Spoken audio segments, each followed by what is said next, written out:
The human princess disappeared for years, then returned with secrets. In the capital city of Aureales, the great towers of crystal and steel reached toward them, reflecting the light of 1,000 suns. Amid the grandeur of this alien world, humans were small, often overlooked, and sometimes treated as delicate curiosities by the galaxy's more powerful races. Yet in the palace at the heart of the city lived Princess Lyra, a human girl whose spirit refused to be ignored. Even among beings taller, stronger, and far more technologically advanced, she carried herself with confidence. Her curiosity and courage often made the alien dignitaries uneasy, though her father, King Joran, and the human citizens cherished her for it. Lyra's 16th birthday was approaching, an age when humans traditionally proved their readiness to take on responsibilities within the kingdom. But the celebration for her 16th birthday was more than a family affair. It was to be an interstellar ceremony, attended by representatives from dozens of alien civilizations. Their eyes would be upon her, measuring her intelligence, her poise, and her ability to negotiate with the galaxy's diverse powers. She had trained for months, studying languages, history, and customs that no other human would dare attempt. She had practiced walking among the alien aristocracy, learning when to bow, when to speak, and when to defy expectation with quiet grace. The morning of the ceremony, Lyra stood on the observation balcony of her tower, gazing at the bustling spaceport below. Ships of every shape and size hummed with engines, preparing for the official voyage to the ceremonial research station, a floating platform at the edge of the solar system. She ran a hand along the railing, feeling the cool crystal beneath her fingers, and took a deep breath.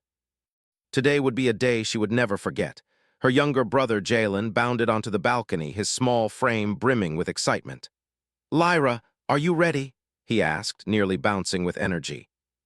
Humans were smaller than many aliens, but their emotions were large and visible, often startling those who did not understand them. "I'm ready," Lyra replied, a smile touching her lips. "But I wish you could come with me. You'd be bored in the ceremonies." "Bored me?" "Never," Jalen laughed, though Lyra knew he would worry about her once she left the palace. Their mother, Queen Elena, would be pacing the halls, fretting over every detail. And King Joran, though outwardly calm, had a protective spark in his eyes whenever he looked at Lyra. Humans loved deeply, and their loyalty was fierce. When the time came, Lyra boarded the ceremonial vessel, a sleek craft designed to impress alien guests while showcasing human ingenuity. Its engines were smaller than most alien ships, yet they ran on a system humans had engineered to maximize efficiency without sacrificing power. It was a reminder that even though humans were often underestimated, they could surprise the galaxy in quiet ways. The voyage to the research station was smooth, the stars stretching endlessly outside the transparent walls of the cabin. Lyra studied the alien dignitaries, noting their gestures, the slight movements of their mandibles, the way their eyes shifted when they thought someone had made a mistake. She observed without judgment, learning and preparing herself. Humans were adaptable, and Lyra had learned that understanding others was often the first step to influencing them. As the station appeared on the horizon, a shining structure orbiting a lonely planet, excitement and nervous energy filled the cabin. The research station was ancient, a relic of cooperation between several species, and it floated silently, a monument to the galaxy's shared knowledge. Humans had contributed little to its construction, yet their technology and curiosity had earned them a place in its halls. Lyra felt a thrill as they docked, imagining the conversations, the discoveries, and the challenges ahead. The ceremony began with the customary speeches. Alien ambassadors spoke in tones that varied from melodic to harsh, praising cooperation, intelligence, and progress. Lyra listened carefully, noting the subtle ways their words could hide threats or favor. When it was her turn, she stepped forward, her posture straight, voice clear. She spoke of unity, of hope, and of the potential within humanity. Some aliens scoffed quietly, underestimating the significance of a human voice. Others leaned forward, curious at the unexpected clarity and confidence in her speech. After the formalities, the attendees were invited to explore the station, to see the latest research and experiments conducted by various species. Lyra wandered among the corridors, her eyes catching intricate machinery, holographic displays, and alien laboratories that seemed alive with activity. She marveled at the ingenuity of other races, but never lost her human perspective. To her, every problem, every challenge, had a solution rooted in observation, creativity, and perseverance. It was during this exploration that the first unusual event occurred. A section of the station, restricted and seemingly abandoned, shimmered faintly as if it were not entirely solid. Lyra's curiosity sparked. Humans often acted on instinct, on questions that others ignored. She stepped closer, touching the shimmering surface with her fingers.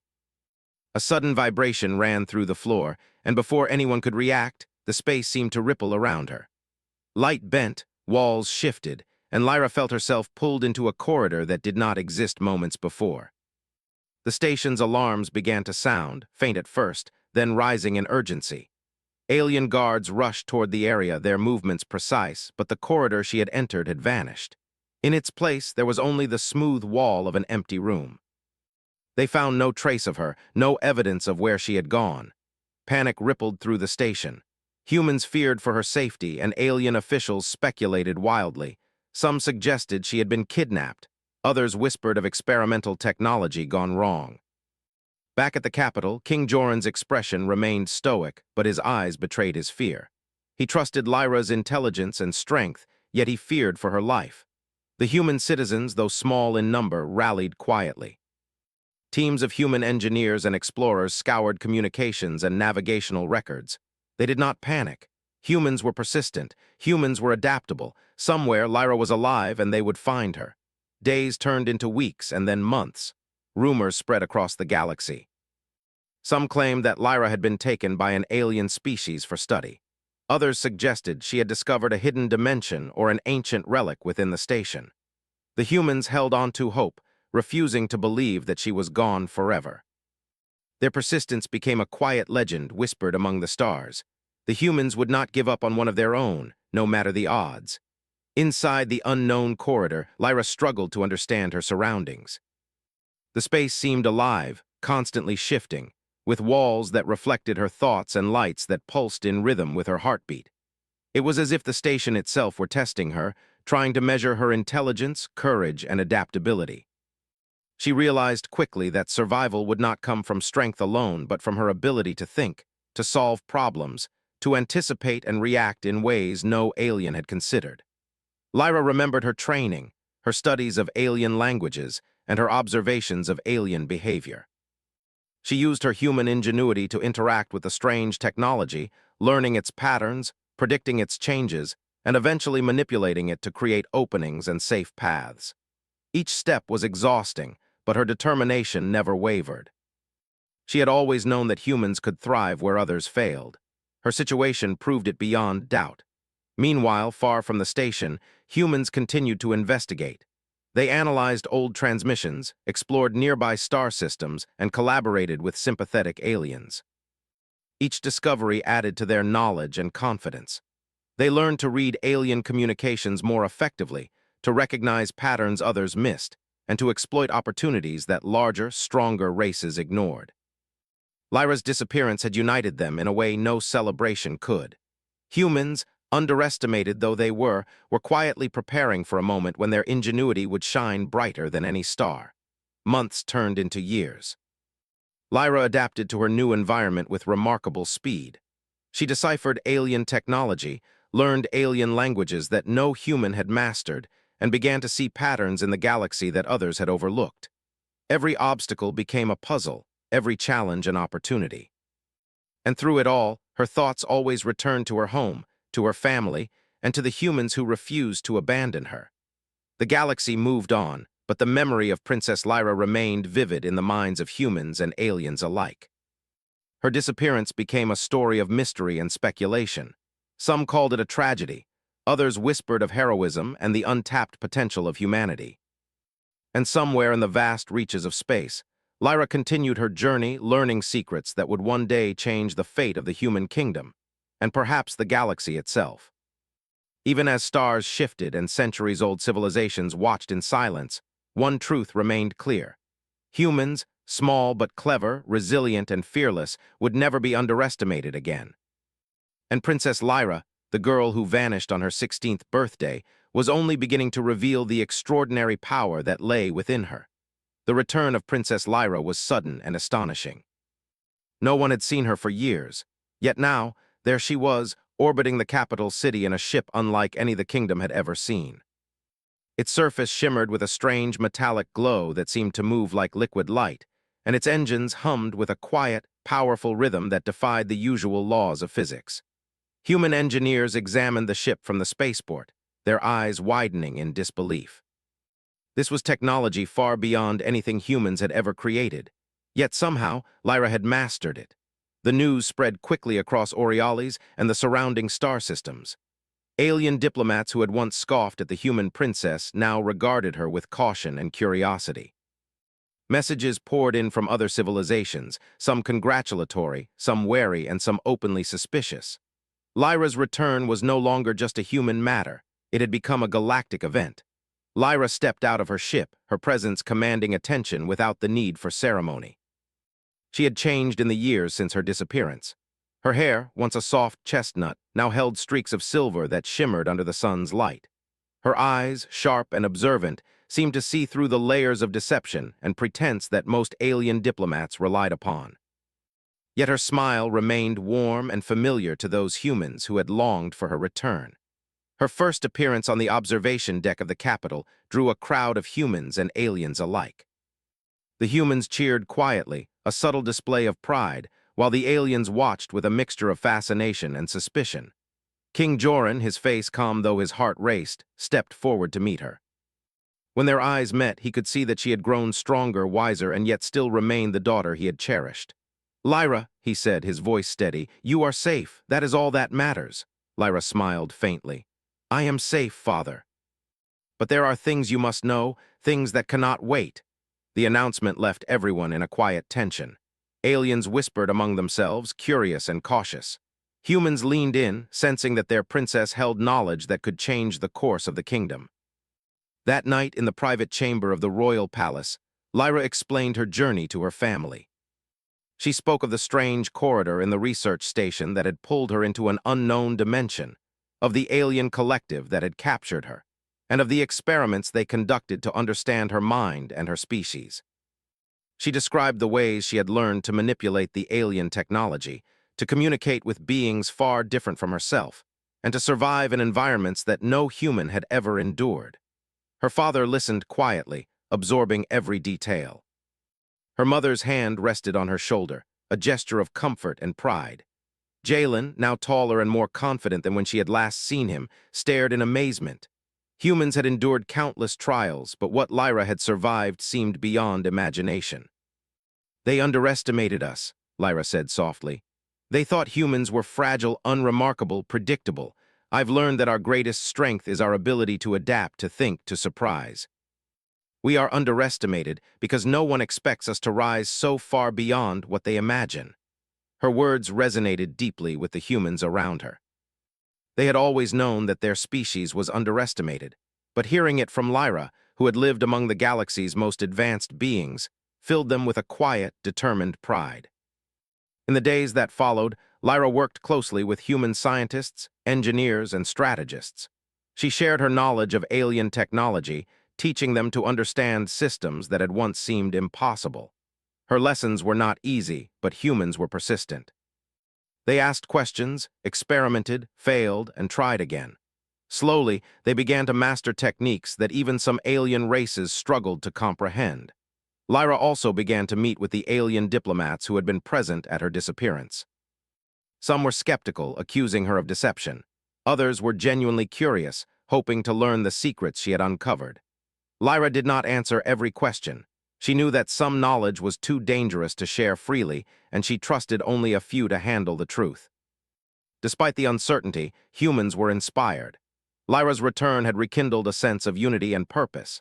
Engineers, pilots, and strategists began to innovate at a pace never seen before. Ships were redesigned, communication systems improved, and defensive strategies enhanced. The humans of Orioles felt, for the first time, that they were not merely minor players in the galaxy, but a force to be reckoned with. Yet not all news was comforting. Lyra had detected subtle movements in the galaxy that suggested the alien collective had noticed her escape. Their agents, operating quietly, had begun to investigate her return. Lyra warned her father and the council that a threat loomed, not immediately, but inevitably. The collective would not accept her freedom lightly, and the humans had to prepare. "They are powerful," she said one evening, standing on the palace balcony and looking at the stars. "But they are not creative. They do not take risks the way humans do. That is our advantage.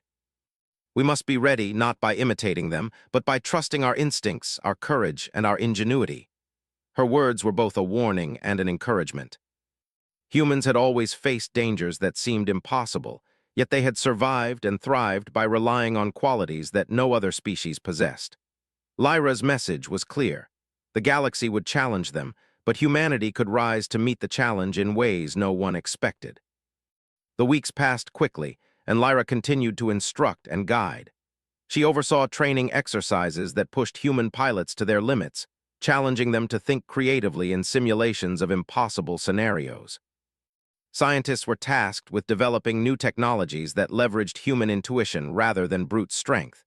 Even children were encouraged to explore, to question, and to imagine boldly. Humans had learned the value of adaptability, and Lyra ensured that every member of her species understood it. One evening, as the twin moons of Borealis cast their silver light across the city, Lyra walked through the gardens of the palace with her younger brother. The humans were quiet, reflecting on the months that had passed. The alien diplomats had begun to take notice of the sudden human progress, and rumors circulated that some were uneasy about the rise of a species they had once dismissed. "Do you think they will come for us?" Jalen asked, his voice barely above a whisper. Lyra paused, looking at the stars that stretched endlessly above them. "They might," she said, "but they do not understand us.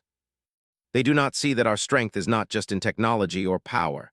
Our strength is in our minds, our courage, and our willingness to keep going when everything seems impossible. If they come, they will find that humans are ready." Her words were both comforting and stirring. The humans who overheard them felt a surge of pride and determination. For the first time, they did not feel small in the galaxy. They felt capable of facing challenges that no one else could imagine. Lyra also began to communicate with humans beyond the palace. She reached out to scientists, explorers, and leaders across the kingdom, sharing insights and encouraging them to innovate. The humans responded eagerly, inspired by her experience and her confidence. Slowly, networks of human ingenuity spread through the star systems, quiet yet powerful. Even the aliens could sense the change. Meanwhile, Lyra herself continued to adapt to her new reality. She studied the stars, the patterns of alien fleets, and the hidden currents of interstellar politics. She learned to anticipate threats before they appeared and to craft solutions that were both bold and subtle. Her knowledge grew daily, as did her determination to ensure that humanity would never again be underestimated. And then, one day, a signal arrived, a faint, coded transmission that only Lyra could understand. It came from the edge of explored space, from the very region where she had been held captive years before. The alien collective had noticed her return. They were sending a message, subtle but clear. They were aware, and they were watching. Lyra shared the news with her father and the council. The humans understood immediately that preparation was no longer optional. The alien collective's interest was no longer academic, it was personal. And yet, despite the looming threat, there was no fear, only determination. Humans had survived countless dangers before, and they would survive this one too. Lyra looked at the stars once more, feeling the familiar mix of wonder and resolve. The galaxy was vast, full of dangers and opportunities, but humanity had something no other species possessed: ingenuity, courage, and the unyielding belief that they could rise to any challenge. Her return had changed everything. The humans of Borealis were no longer minor players. They were a force awakening, guided by a princess who had survived the impossible and returned with secrets that could reshape the future. And somewhere in the depths of space, the alien collective watched, unaware that the humans they had underestimated were already preparing to outthink, outmaneuver, and ultimately triumph over challenges no one else could overcome. The story of Princess Lyra's return was only beginning. The secrets she carried, the lessons she had learned, and the human ingenuity she inspired would soon test the galaxy in ways no one could predict. For now, humans celebrated quietly, trained diligently, and dreamed boldly, knowing that their moment of reckoning was approaching. and that they would face it together, guided by the courage and brilliance of their princess. The stars seemed brighter than ever that night, as if reflecting the spark of human determination that now burned across the kingdom. Lyra stood silently, knowing that the journey ahead would be difficult, but confident that humanity, with its boundless creativity and unbreakable spirit, would rise to meet it.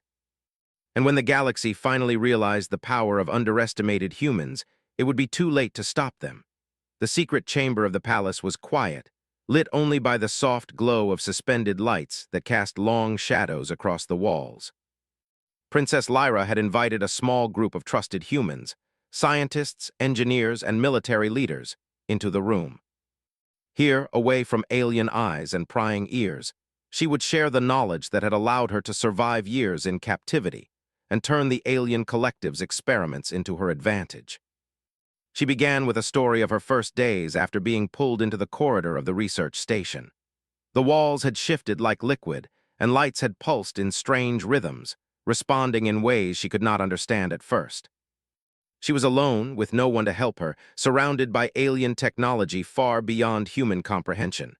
Most would have despaired, but not Lyra. Her human mind, accustomed to learning quickly and solving problems creatively, began to see patterns where others saw chaos. "The aliens wanted to break me," she said, her voice calm but firm. "They wanted to study humans as though we were puzzles to see how we think, how we react, how fragile we are. They didn't realize that humans are unpredictable in ways they cannot control. Our strength is not in brute force. It is in imagination, intuition, and courage." Her audience listened intently. Humans had always known themselves to be underestimated, but hearing it from someone who had survived an alien collective's tests made it real in a way that no story or legend could. Lyra explained how she had learned to manipulate the alien systems. At first, she had only observed, noting the sequences of lights, the changes in temperature, the subtle vibrations that seemed to respond to her movements. Slowly, she discovered that the technology responded to intention, to thought patterns, and to creativity. By thinking differently, by imagining solutions the aliens had not programmed for, she could make the machines act in ways the collective had never intended. She demonstrated with a small device she had brought from her captivity, a sleek cube that shimmered with a liquid metal surface. When she touched it, the cube shifted shape, extending panels and emitting light patterns that conveyed information in a language no human had spoken before. With guidance, her team quickly learned to interpret the signals and manipulate the cube themselves. "What does this mean for us?" asked Commander Raylan, a human officer who had been skeptical at first. "It means we can use what I've learned to outthink them," Lyra replied. "They are powerful, yes, but rigid. They rely on rules, protocols, and patterns. Humans are not bound in the same way. We can adapt, improvise, and surprise. That is our greatest weapon." Over the next weeks, Lyra worked tirelessly with her team. She taught them alien languages, patterns of communication, and methods to predict the movements of alien fleets. She showed them how to use technology creatively rather than rely on brute force. Engineers developed ships that could adjust their structure dynamically, defenses that responded to attacks in unpredictable ways, and communication systems that scrambled and shifted like living networks. Even the scientists found themselves amazed. They had always relied on logical processes and careful calculations, but Lyra encouraged them to combine logic with intuition, to allow imagination to guide experimentation. Slowly, they began to see the advantage humans had always possessed, the ability to approach problems from perspectives no other species considered. The alien collective had assumed that humans could be controlled or broken, but Lyra had discovered that humans could turn captivity into opportunity. She had learned to anticipate alien strategies, to manipulate systems, and to survive in environments that had been designed to trap her. Her survival was a testament to human resilience and ingenuity, but Lyra did not dwell on her time in captivity alone. She warned her team that the collective would not remain idle. Their interest in her had been awakened by her escape, and they would come to reclaim what they saw as theirs. She had detected subtle signals, spies in nearby systems, and movements in the galaxy that suggested they were already preparing. "We cannot wait for them to act," she said firmly. "We must act first, not with aggression but with intelligence." We will prepare, train, and innovate until humans are ready for whatever comes. The humans responded with quiet determination. Teams worked around the clock, improving starship defenses, designing communication networks that could outmaneuver alien eavesdropping, and developing strategies that emphasized unpredictability and creativity. Pilots practiced maneuvers that no alien would expect. Scientists built devices that functioned in ways unseen across the galaxy, and strategists explored scenarios that defied conventional logic. Lyra also emphasized the importance of unity. Humans were scattered across star systems, often working independently, but she encouraged collaboration and coordination. She taught them that their strength came not only from individual ingenuity, but from working together, sharing knowledge and trusting one another. Beyond the palace, humans across Orioles began to notice changes. Schools emphasized problem-solving and creativity. Engineers developed new technologies inspired by Lyra's teachings, and explorers pushed further into the galaxy with renewed confidence. Even alien observers remarked on the sudden rise of human capability, though few understood its full extent. Lyra herself continued to learn. She studied the alien collective's strategies, noting their weaknesses and blind spots. She discovered that their technology, while advanced, relied heavily on predictable patterns and strict hierarchies. By understanding these tendencies, humans could anticipate their moves and counteract them effectively. One evening, as Lyra walked through the palace gardens, she reflected on the journey that had brought her here. She remembered the fear and uncertainty of her first days in the alien corridor, the exhaustion and frustration of trying to understand alien systems, and the moment she realized that humans could turn every disadvantage into strength. She understood now that her captivity had been a test, not only of her abilities but of humanity itself. The following day, she gathered her closest advisors for a critical meeting. Maps of nearby star systems, holographic projections of alien fleets, and models of new human technology filled the chamber. Lyra outlined a plan, not for war, but for readiness, a network of intelligence, innovation, and rapid response that could detect and counter any threat. "This is not just about me," she said, her gaze sweeping across the room. "It is about every human who has ever been underestimated, every mind that has been dismissed, every person who has ever been told they are too small or too weak. We are stronger than they believe. We are clever than they know, and we will prove it." Her team listened with growing confidence. Each new insight, each new strategy reinforced the belief that humans were not merely surviving, they were thriving. They trained harder, learned faster, and collaborated more effectively than ever before. Human ingenuity, once overlooked, was becoming a force the galaxy could not ignore. Over time, subtle signs of the alien collective's movements became more evident. Spies, surveillance drones, and coded transmissions hinted at plans to reclaim Lyra and investigate the sudden human rise. Yet the humans were ready. They had learned to anticipate these moves, to counteract them before they could take effect, and to turn each challenge into an opportunity for growth. Lyra emphasized the importance of creativity under pressure.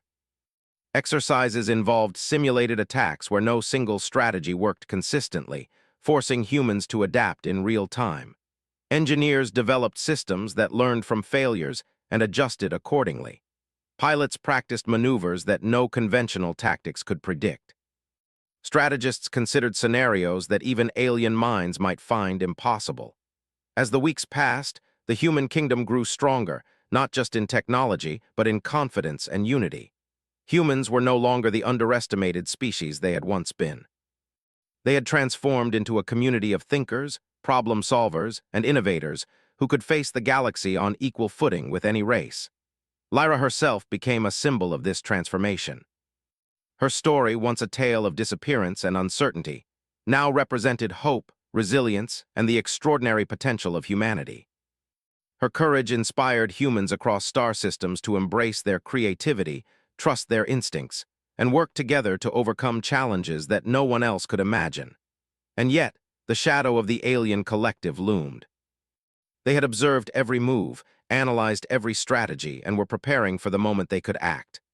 Lyra knew that this was inevitable, but she also knew that humans, armed with ingenuity, courage, and the knowledge she had brought back, would be ready. One night, as she gazed at the stars, she reflected on the lessons of her journey. The galaxy was vast and unpredictable, full of dangers and opportunities. Humans had faced challenges before, but none as profound as this. And yet, the very qualities that had allowed them to endure, curiosity, adaptability, creativity, and courage, would guide them through the trials to come. The humans of Orioles were no longer just survivors. They were innovators, leaders, and strategists. They were ready to prove that no matter how small or underestimated, humanity could rise to face any challenge. And when the alien collective finally made its move, they would find that humans were not only prepared, they were unstoppable. Lyra smiled faintly, knowing that the coming days would test them all. But she had faith in the human spirit, in its boundless creativity and unbreakable courage. The secrets she had learned in captivity were powerful, yes, but the true power lay in the humans themselves, their minds, their hearts, and their willingness to rise when the odds seemed impossible. The story of Princess Lyra's secrets was only beginning to unfold. The humans of Orioles were learning, growing, and preparing for the moment when the galaxy would truly recognize their strength. And when that moment came, it would not be a whisper or a shadow. It would be a declaration.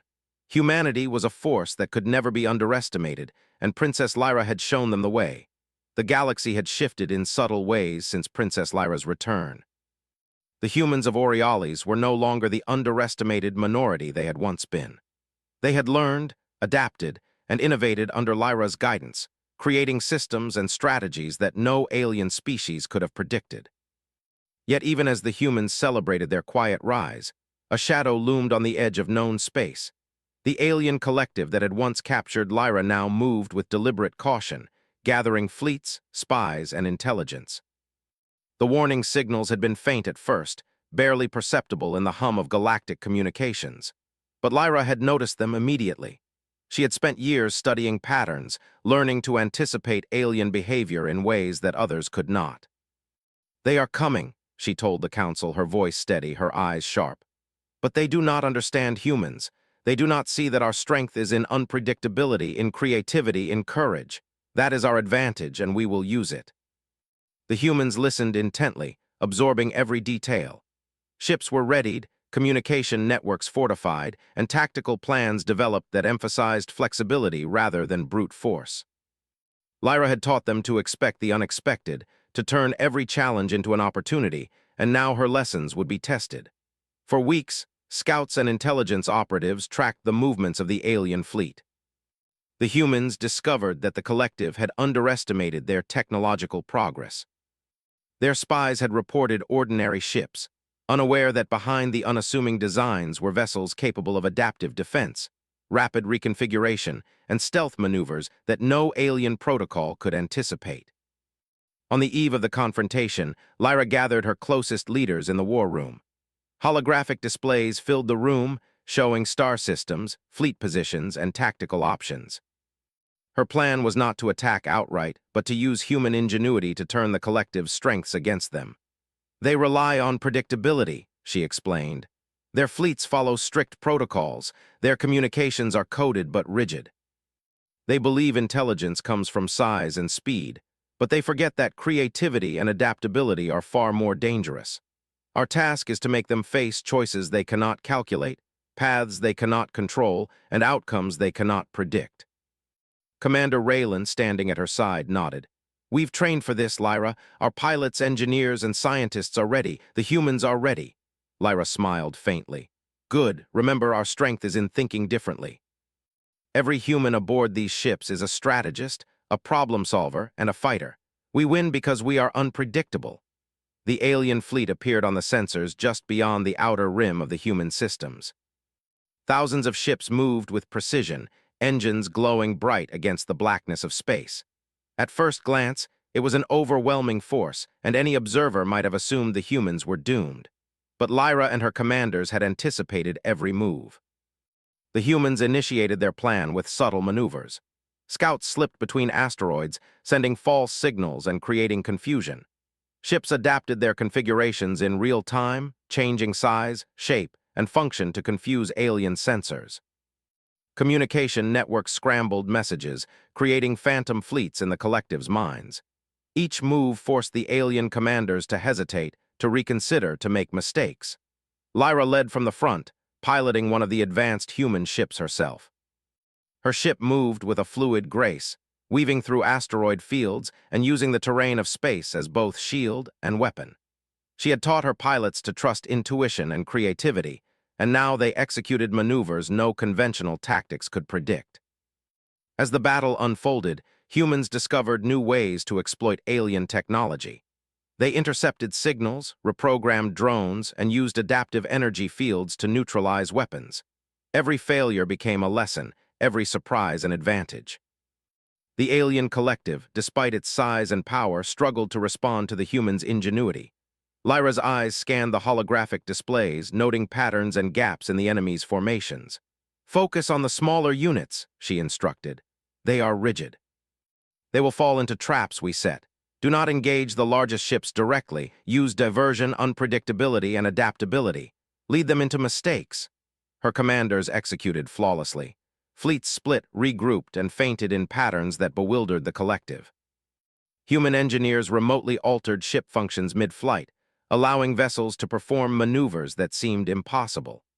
Pilots used asteroid belts and space anomalies to hide their true positions, striking unexpectedly and retreating before the enemy could react. As the battle progressed, it became clear that the humans had gained the upper hand, not through raw power, but through strategy, creativity, and courage. Every move they made forced the alien collective to waste resources, miscalculate, and doubt its assumptions. The humans had turned the battle into a puzzle, and they solved it faster than the aliens could respond. Lyra observed a crucial moment when the largest segment of the alien fleet attempted a direct assault on the human command center.